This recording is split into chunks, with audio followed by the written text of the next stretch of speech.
everybody, and welcome back to another episode of Defining the Dash podcast. We're excited to be with you today, and we are actually back together today. So it actually feels like we are finally complete, Brother Mark. These last couple episodes have been really different. Man, it's like an Easter celebration. That's exactly right. We're just missing the food. Oh, man. Oh, yeah. Well, those are the foods he had in the yard. Oh, yeah, but it's nice and colorful for us to find. It is. It is colorful. So today, as you got from Brother Mark right then, this is our Easter celebration episode. And so we're going to discuss Easter with you today. Talk about the true meaning of Easter, what Easter means to us, especially here as Christians. But we also want to talk a little bit about where did the Easter Bunny come from? And where did he go? And where did he go? As long as he leaves the eggs, he can go wherever he wants, right? And the chocolate. And the chocolate. Well, I have to go back to the eggs. Okay. I can't do the chocolate. You can't do the chocolate. I can't do the chocolate. All right. But yeah, I'll so eat your chocolate. Easter Bunny, give Brother Mark my chocolates. Give me the eggs. Deal. I like the eggs. Deal. And so we're excited again that you joined us today. We hope you get a little something out of this episode, and so thank you for tuning in. I also want to go ahead real quick and just encourage you, if you haven't subscribed to our YouTube channel, go online and subscribe to that. I have been posting some videos on there lately that are in addition to the normal podcast episodes. So just maybe some motivational type videos that last about a minute. Maybe updates like as far as merch or things like that. So be sure to check those out. I did have those videos. Spotify was allowing me to post video episodes on there. But when I added the motivational videos and stuff on there, they went back and said that was against the regulations and removed them. So YouTube is the only platform right now that you'll be able to get those from us. So be sure, even if you don't necessarily watch every episode on there, be sure to subscribe, because that way you'll at least be notified that there is something new on there and you can check it out. Well, something else, Brother Chad, they can note from week to week on there is how fast you're losing weight. Because we are under a challenge. Yes. If our listeners would remember, a few months ago, we were challenged by Brother Randy Cordell out of Flatwoods, Kentucky. Yes, we were. And the man who loses the most weight gets a free pizza. Is that right? Along with Brother Randy, he gets to eat free. And the person who doesn't lose the weight's got to pay for it. Yes. Yes. Yes, something along those lines. Okay, yeah. Yes. Okay. All right. So y'all stay tuned and help us determine. I don't want any cheating going on. Yeah.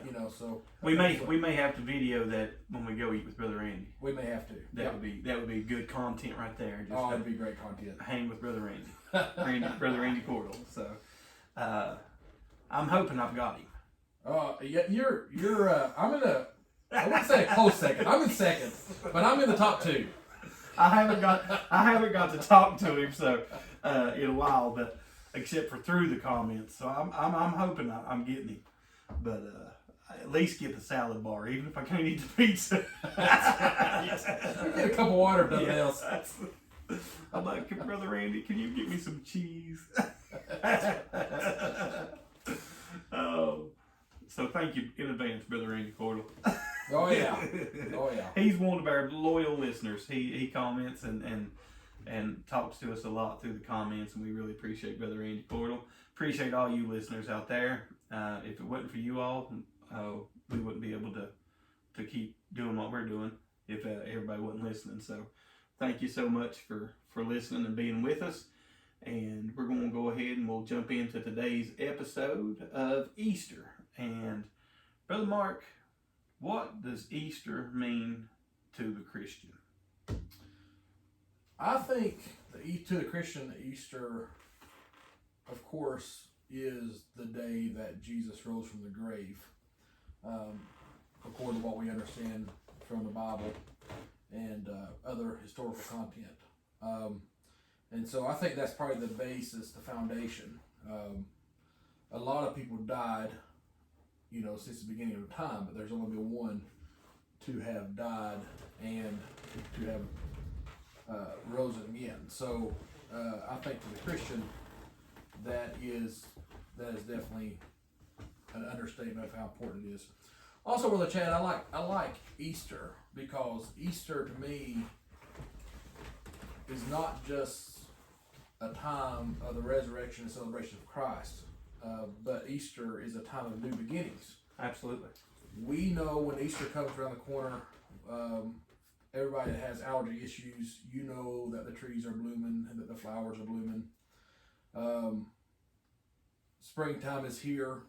It's about time to check your lawnmowers, make sure they're working, till your garden up, and all that fun stuff. So Easter to me is a time, if I didn't have a calendar, Easter to me, I know it would be somewhere around the time of new beginnings. Absolutely. Springtime. Yep. We, I was thinking yesterday when I was thinking about this episode, this week, we just, would have been Palm Sunday, this past Sunday, and then you would have this whole week they called Holy Week, and then you go into Friday being what we've always, ever since I've been growing up, known as Good Friday, right? And then you've got Easter Sunday, and I was like, if you really think about it, how could they call that Friday Good Friday? Yeah. And so I got to looking that up. Of course, as a Christian, we know that Good Friday is the day our Savior gave his life for our sins. Right. And took our place. Right. And so in that case, in that aspect, that's good for us. Mm-hmm. But when I got to, going back to the almighty Google here. Oh yeah, I love Google. Not a sponsor. Slackers. Like you can find a better podcast. Who uses Google more than us? But it says that good is interpreted holy. Oh, it's interesting. And so Holy Friday. Well, that is really something. And I liked that. I was like, that's exactly what it is. And it kind of goes back to like when we talked about Christmas and everything. It's not just a holiday, it's a holy day. Sure. Good Friday is a holy day. That Sunday is a holy day. Sure. Because you really can't have the one without the other, because if he hadn't rose back from the dead on that Easter morning, then really Good Friday wouldn't have been that special. Right.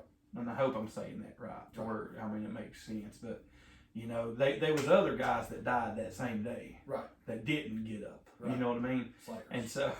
oh my God. That was bad. No, that was bad. Yeah. Yeah. We're liable to get some comments. We're liable to get comments and comment, man. Yeah. It is sad how low we'll go at this point for some good old comments. But, oh yeah. They're probably still Brother Randy. They're probably still laying on the ground. Yeah. Honestly. I guess so. That is so horrible. Oh my goodness. Yeah, we're gonna get kicked off. Back to the notes. But had he not raised on that Sunday morning, and he was still laying there like the other two guys, right? Then Easter, it wouldn't have meant nothing. You know what I mean? I mean, it wouldn't have. But so we not only have a chance of salvation and redemption, right? We have a chance of resurrection, of living again, living for eternity. He died so that we don't have to die, right? And so Easter is a holy, holy day. It is, absolutely. And not only all that, but then you've got how Christ took the keys of death, hell, and the grave. And I've always loved that. We had the opportunity one time to go to Sight and Sound Theater. Now, I love Sight and Sound Theater. I think they do a great job of putting on a play that dramatizes biblical stories. Right. Now, do you like the sight part or the sound part better? Probably the sight. Okay, yeah, me too. Yeah. I think they could do without a few of the songs. Definitely. Yeah. Definitely. I mean, not a sponsor. Say it, but we can help them out. Say it or sing it. Don't do them both. Right. I'm not. Right. You know what? I think they probably need to observe their crowd before they decide how many songs to sing that night. Because when it comes time to teach Sunday school or to preach, man, I remember back in the day that I was one of them old whippersnapper young preachers. Yeah. And I just had my notes. Yeah, and man. I had everybody hostage, for a good Oh, hour. you're mine. Yeah. And nobody really gets up and build a church and leave instead of preaching, you know what I mean? So you got right hostage. But they suddenly go to the bathroom 15 times. Oh, yeah. Exactly. Like, I really don't want to leave you know, on Brother Mark, but yeah, but he don't know the stomach he virus. exactly. But man, I tell you, just a little bit of time of experience, Brother Chad, and we had a baby in our home. Yes. And man, sometimes it brought a whole new perspective to my eyes. Yes. And that perspective is he didn't worry about how good the preacher's preaching, or even how good he is. Right. The family's timer is equal to that of the little snacks. The youngest child, yeah. When you're out of snacks, you're done, man. Yeah, it's a tough road to hoe after that. Yeah. If you're putting on a play, if you got a bunch of kids out there, you gotta keep that in mind when it comes to songs. And I understand too, because sight and sound is relatively expensive. It is, yeah. It really is. And so I understand they got to give you something for that money. Well, that's a good point. So it's a 3-hour play or whatever, and I understand that. But it would probably be an hour and a half if you cut some of the songs out of it. Let's do that. And so half price, cut the price in half. Yeah, I would definitely be willing to say, hey, you know what? Allow me to save your actors' voices. I like it, man. They can double the shows. You could do twice as many shows. Mm-hmm. Just knock out some of those songs. Do you think you don't have to take them all out? Just half of them. You think they donate some shows to us just for the recommendation? Probably not. Probably. All right, go ahead. What would you say? It was a good thought, though. It was a good thought. But we wish would help. we're here to help. We're trying to make it count. We are making it count. And Sight and Sound, if we was by some chance to have somebody from Sight and Sound out there listening, y'all do an amazing job. They do a great job. You do a great job. I'm You'll do the set. Oh yeah, I want to go see. Just plugging for Sight and Sound. They are showing Daniel right now. So if you're interested in the story of Daniel and the Lion's Den, be sure to check out your local Sight and Sound theater. I love it. But anyway, we went and we saw. I've seen several of it, but I think this one was called "Behold the Lamb," mm-hmm. and on it they crucified Jesus on the mountain, and then of course with their set, once they crucified Jesus and it went dark and everything, the mountain he was on spun around, and so you were then inside that mountain, which was supposed to be hell, and so he had Jesus was in like this little prison thing, and the gate on it was locked, and these demons were like dancing around in front. They thought they had won, and Jesus just like waved his hand, and that lock just exploded. Wow, that's awesome. And the gate just flung open, and he steps out, and I mean it was just man. I was like, that's my Jesus. That is awesome. That's my Jesus. I know that right guy. there. Yeah. I know that guy. And I was just like, man, if you'd done anything else, that was as powerful. You know what I'm saying? Sure. I mean, sure. It was just awesome, and so just all of that, man, it was great, and so the power that comes with Easter, the power and the opportunity that Easter brings in our lives is just so amazing, and I feel like a lot of times it gets so overlooked. Right.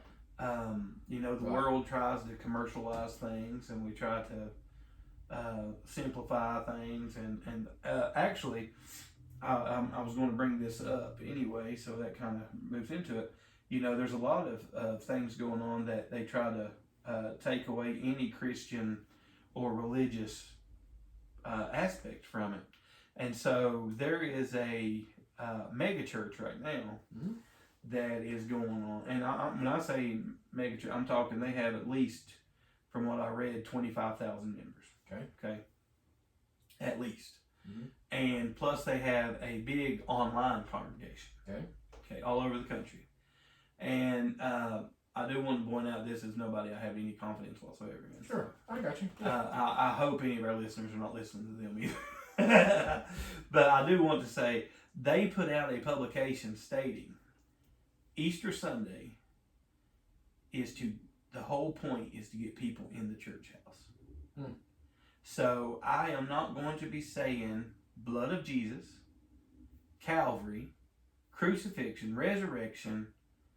Wow. None of that is going to be used in the Sunday service. Isn't that something? Because that would make people feel uncomfortable or unwelcomed. Wow. And we want people to feel welcome. So what good is salvation? Does salvation if it exists, and if it does, what good is it in that situation? Exactly. Yeah. And I mean, I don't know. what are we getting people into the church for? Mm-hmm. If we're not? Now I know what these folks are getting them into the church for. Sure. Because I mean, it's only shot no doubt the financial burden is pretty heavy if you got Sure. 25,000 people. Sure. You know, you got to have a big building. You got, Sure. But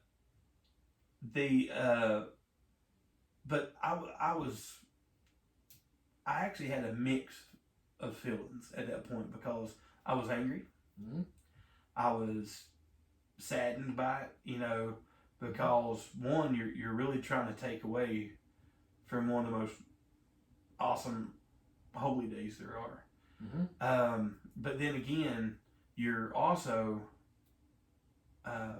taking away an opportunity of salvation, right, from any of those people that do come on that day. Mm-hmm. Easter's not necessarily about all the bright colored clothes and the new dresses or new suits, right. And there's not a thing wrong with any of those things. It just stresses me out, man. Yeah.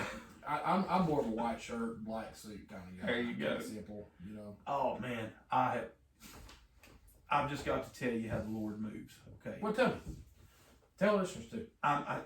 This is where it's going to probably get embarrassing. I have not owned a black suit mm-hmm. in probably 15 years. Okay.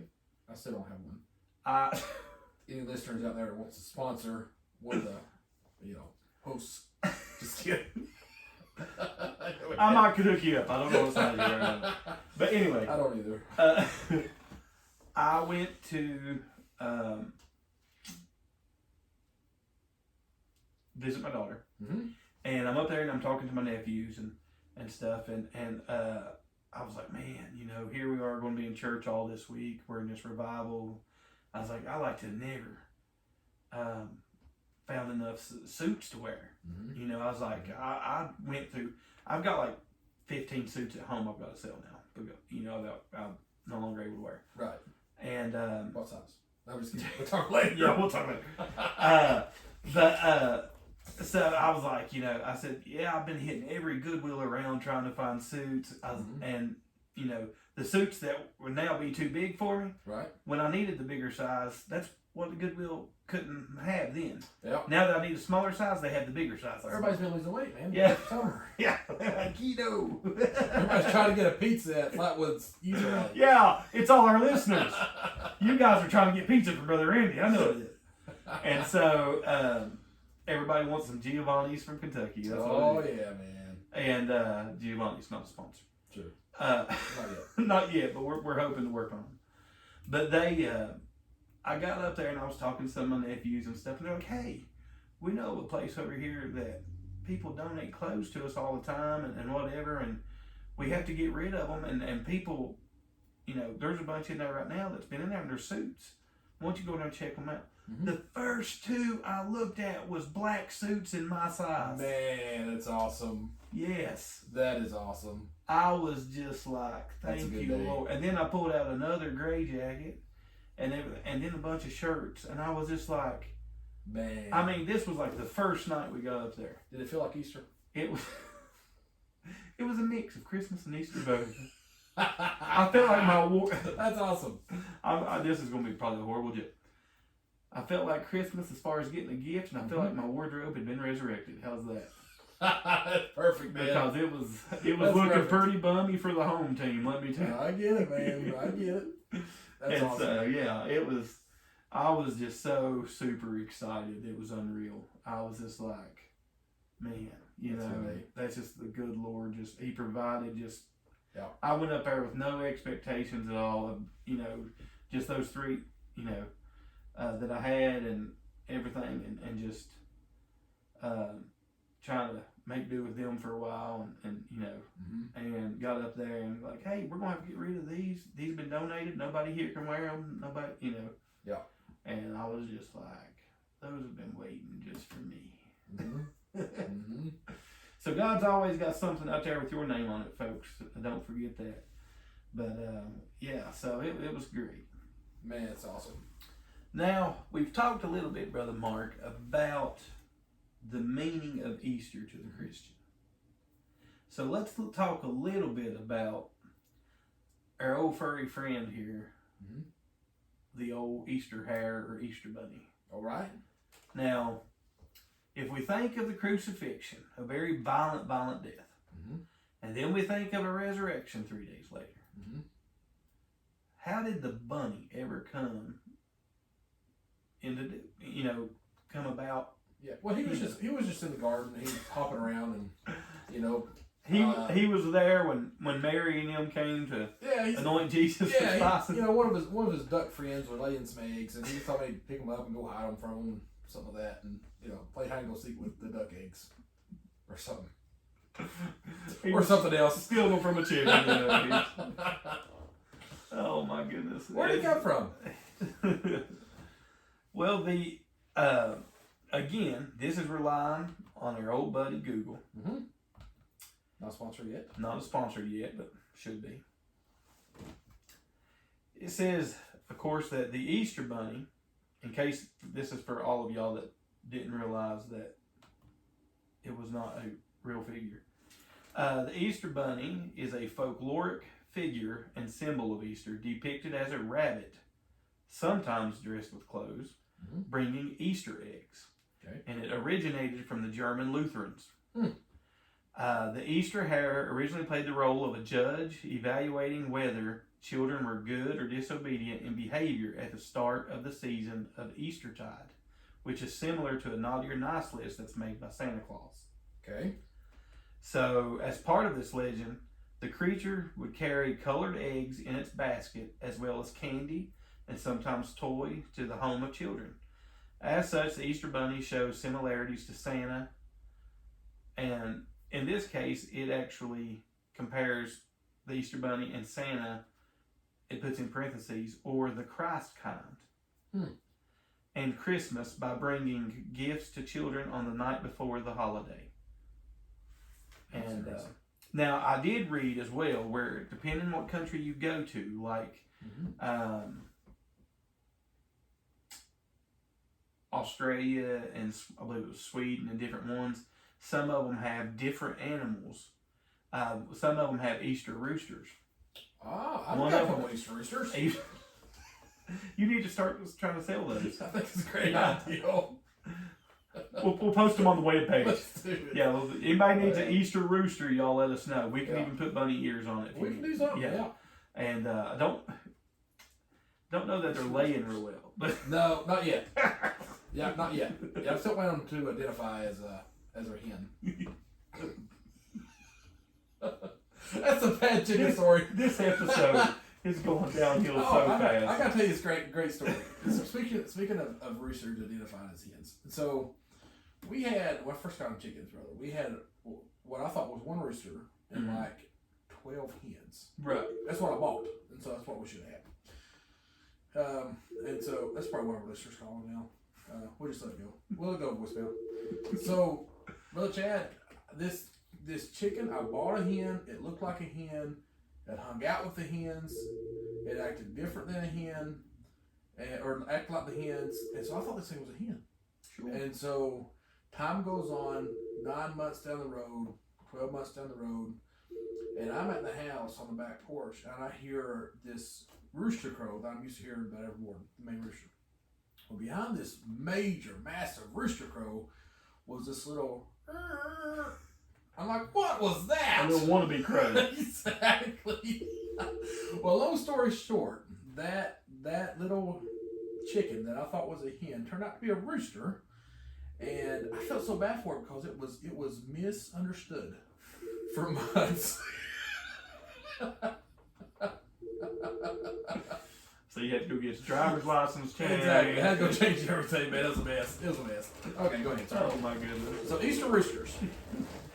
sorry. And Brother Mark's got a great setup on his little farm there. I mean, I'm telling you, this man knows he knows he's little farming there. So, but you don't know. He just don't know his chickens. But he does have the Easter roosters. So, oh yeah. But one of them was even a Easter cuckoo, like the cuckoo bird. Mm-hmm. One of them had an Easter cuckoo bird, and so that was interesting. That is that a interesting. place could have that. That is interesting. So, question, Brother Chad: why was the Easter Bunny hired for the job? Why was the Easter Bunny hired for the job? The Easter Bunny had the most experience. He always did an excellent job. That he did. He had an excellent personality. He did. Yes, sir. And one thing though I did like as well is I was curious as to the eggs. Okay. Okay. Mm-hmm. The eggs were symbolic of life and resurrection. Interesting. Isn't that interesting? Yeah, that's interesting. Mm-hmm. And so I did think that was unique, but and then it came the tradition of the Easter Bunny came to the United States. It was a common practice in England and in Germany and that area, but it came to the United States in the 18th century. The idea of the Easter Bunny bringing eggs anyway came to the U.S. in the 18th century by Protestant German immigrants that were in the Pennsylvania Dutch area, and they shared the stories with their children. It was called Osterhals. And like Nick the Halls, but Osterhals. Haws. Okay. Okay. And it's Hase, but it's pronounced as Haws. Okay. But and the Hayes or Halls, whatever how you want to say it, means hair in the folklore and everything. So it kind of neat. It said, according to the legend, only good children received gifts of colored eggs in the nests that they made in their caps and bonnets before Easter. So bad hair day could work out for you. No. But anyway, these kids would, similar to how kids today would leave cookies out for Santa and everything and milk. Okay, these kids would take their bonnets, their caps, whatever it was, and they would build it like a nest in it. Okay. And leave it setting out, and they would put carrots beside it for the Easter Bunny to eat on if he got hungry. And the next morning or whatever, they would have eggs in their nest. That's not a bad deal. If you're trading carrots for Hershey's. Oh yeah. I'm sorry, you're back to chocolate. That's a pretty good trade, man. The bunny got the short end of the stick. Until the diabetes comes along. Exactly. Yeah, they always say carrots are good for your sight. Diabetes is not. That's a good point. But the chocolate is good for the taste. It's good for the taste. Yeah, that's exactly right. Oh yeah.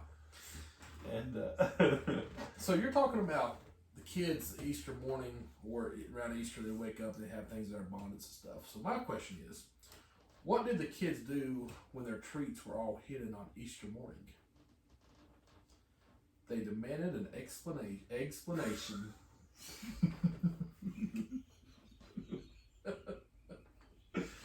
I wonder if they had a hard time going to sleep the night before because they were so excited. I wouldn't be man.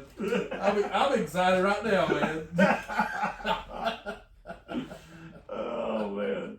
Now, do you color Easter eggs? Well, I don't. You don't? No, but my chickens do. They'll lay different colored eggs. No, I mean like, do you dye eggs? Oh no, I don't. Like buy the eggs or get them from your chickens and then color But my them. kids do. You that's what I was asking.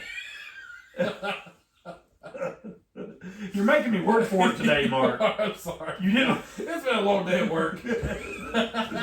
Mark didn't want to confess to coloring Easter eggs. That's a good point. Yeah, my kids do. Yeah. Under no approval from Brother Mark, yeah. his kids color eggs. Yeah, we do too. It's cool. That's something like Hey, speaking of, I'm just going to give our listeners a good tip. If you're wanting to color eggs and save as much of a mess, my wife, she's a genius, and she found something somewhere from another genius mom that had, you'd have to message your listeners to find out for sure, but it seemed like they had like some kind of shaving cream or Cool Whip or some kind of fluffy white something. Oh yeah, and then they put like food coloring or something in it. You roll the eggs in it. Yeah. And you let it set for a few minutes and then rinse them off, and then you've got like a colored egg. Colored egg. And the mess ain't as much. I think I have seen that somewhere. Yeah. Because I am always so nervous going to church on Easter Sunday because I figure my hands are going to be more colorful than my clothing. Because that stuff will stain, man. Certain ones of those you get, you are so stained. If you're wearing a black suit this year, you better watch out. When my hands might glow in the dark, they'll be so bright. Oh yeah. I wore one of my Easter egg shirts. My wife, lately I've some of the shirts I've picked up have been really bright colors, and I guess I've always been a darker colored clothing type person. And so my wife is like, those kind of look like Easter eggs. New beginnings, man. New beginnings. New beginnings. And so in honor of this episode, I wore one of my Easter egg shirts today. Awesome. And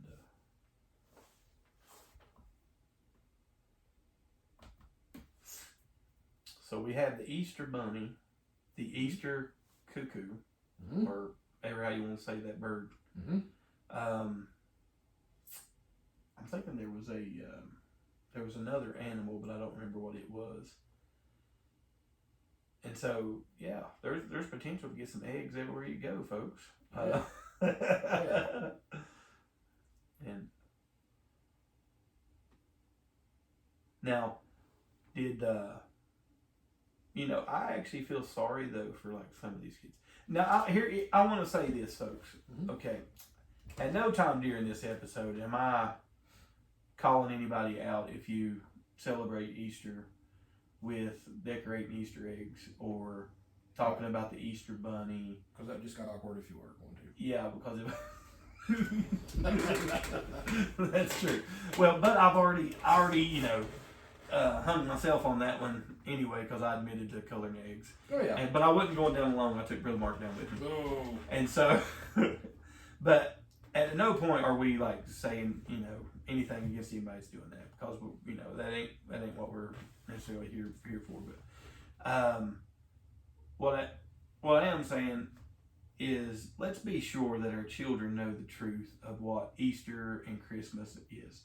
Right. If you want to celebrate Santa Claus and the Easter Bunny and all that, if you're having fun with it while your kids are little, I mean, by all means, have fun with your kids. Sure. But let them know what the true meaning of these holy days are. Right. Let them know that Easter is really about Christ giving his life for our sins, raising again on that third day, so that we can live again as well. And that Christmas is not about, Jolly St. Nick coming down the chimney. That it's really the birth of Christ. Right. And let's just make sure our children, when I was a kid, I had family that would decorate with inflatable Easter bunnies and stuff as a kid, and the bright colors in the trees. We'd hang eggs in the trees, and it was a lot of fun. And if that's what you want to do, I ain't got no problem with that. Oh yeah. That's fun for kids. Come do mine. But but let's just let our kids know that, hey, in the midst of all this fun, let's not lose sight of the true meaning of Easter. Right. And let's give our Lord and Savior some respect and some worship, and be sure to give him some praise on that day. Absolutely. And man, with all the chocolate stuff coming, it's my advice. I had the same advice to guys and girls that were single out there, or even those that were taken, around Valentine's Day. The Monday after Easter's coming, everything's going to be half off when it comes to candy and stuff, so let's keep that in mind. But also keep in mind, as a medical professional, I got to throw this out there, that we need to stay healthy. And when I think about being health, Senior chocolate over there. When it comes to eating chocolate, I have to ask myself, how does the Easter Bunny stay so healthy? He doesn't not exercise. I knew there had to be a joke to this. It's where he run. Hey, you know the brother has to be running nonstop. No, yeah, exercise, man. Exercise. Exercise. Oh my goodness, that's all. You know the candy is marked down the day after Easter, but they never mark eggs down. That's a good point. We need to write a letter. Let's protest. Yeah, for protest in Walmart. Yeah, protest. Oh man. Well, Brother Mark, it's been. I can't necessarily say it's been a good episode. It's definitely been interesting. It has been an episode. Hopefully, you, all you listeners out there, will think it's been a good episode. I hope so. And feel free to give us a complimentary thumbs up or subscribe or leave a comment and let us know what you thought of the episode. And we just want to thank you again for joining us. Be sure to check out YouTube, Instagram, all of our other pages. You can just type in Define the Dash podcast in YouTube and it'll pull up our episodes that we have on there. And be sure to check it out. Like I said, there's some bonus episodes on there. There's some motivational episodes that we're going to try to start posting on there as we can, just to maybe lift your spirits a little bit. And so let's be sure to subscribe and check those episodes out, those videos out. And even if that's not your primary source of listening to the podcast, that way if one of these other episodes does come out, or if there's something new that we happen to send a video out about, then you'll be notified when that comes out. Click on that little bell icon and it will notify you every time an episode drops. And so as always, thank you for listening. May God bless you. Let's keep on making it count, and happy Easter, everybody. Same here. God bless you. See ya. When I win this war.